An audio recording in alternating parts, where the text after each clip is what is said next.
Welcome to Leadership Lessons from History. My name is Wes O'Donnell, veteran of both the U.S. Army and the U.S. Air Force, and managing editor of InMilitary.com.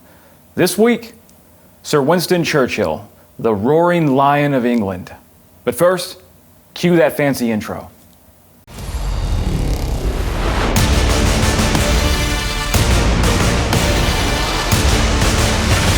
Sir Winston Churchill was one of the most towering and significant figures of the 20th century.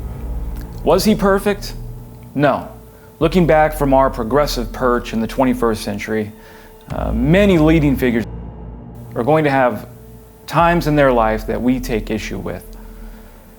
As a leader, Churchill was an orator without equal, and he had a quick wit.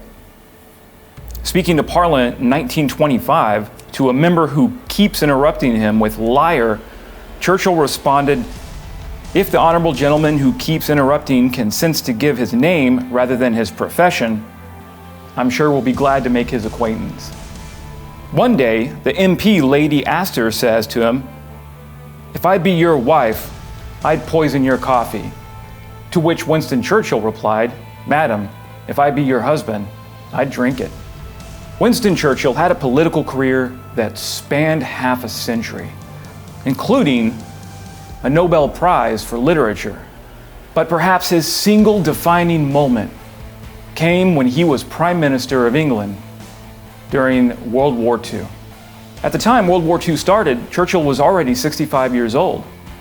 But people remarked that as he made his way around London, they were struck by his energy and his confidence and his single-mindedness of purpose. Now, we can learn a lot of leadership lessons from Winston Churchill, but I think for our purposes here, it's the way he communicated with brevity. It's the way he was able to get people to follow him and be inspired using as few words as possible. And that is a talent in itself. We shall go on to the end. We shall fight on the seas and oceans. We shall fight with growing confidence and growing strength in the air. Whatever the cost may be, we shall fight on the beaches. We shall fight on the landing grounds. We shall fight in the fields and in the streets. We shall fight in the hills. We shall never surrender. Never give in. Never, never, never. In nothing, great or small, large or petty, never give in except to convictions of honor and good sense.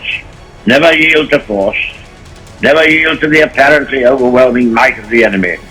I have nothing to offer but blood, toil, tears, and sweat. It could be argued that shorter words and phrases that get right to the point have power and an elegance all their own. It's said that Churchill was so moving with his words to the people of England that even his enemies in Germany were moved by their power. When communicating verbally as a leader, get to the point quickly. Don't try to be Shakespeare. Communicate directly with words of power and calls to action that make people want to follow. We can all learn lessons from the power of Winston Churchill's oratory. Words have power in our society. People are moved to tears by the right orator. Get out there, be brief yet powerful with your speaking. All right, leaders, get out there and show the world what you have. This has been Wes O'Donnell with Leadership Lessons from History.